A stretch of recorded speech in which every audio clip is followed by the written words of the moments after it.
Sug'urta dunyoning qaysi mamlakatlarida eng ko'p rivojlangani haqida bilasizmi? Keling, hozir sizlar bilan shu haqda gaplashamiz. Amerika Qo'shma Shtatlari dunyoning eng katta sug'urta bozori. Hayot sug'urtasi, tibbiy sug'urta va mulk sug'urtasi keng tarqalgan.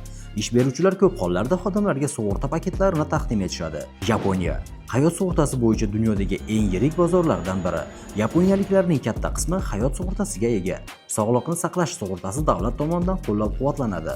Germaniya tibbiy sug'urta majburiy bo'lib, deyarli butun aholi qamrab olingan. Avtomobil sug'urtasi ham qonuniy talab sifatida mavjud.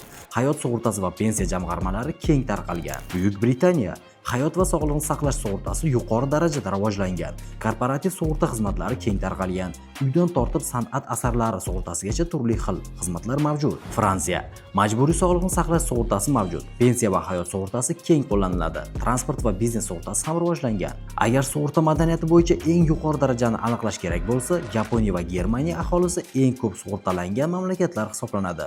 Sug'urta bozori hajmi bo'yicha esa Amerika Qo'shma Shtatlari yetakchilik qiladi. Siz O'zbekistonda sug'urtaning qaysi turidan ko'p foydalanasiz? Izohlarga yozib keting.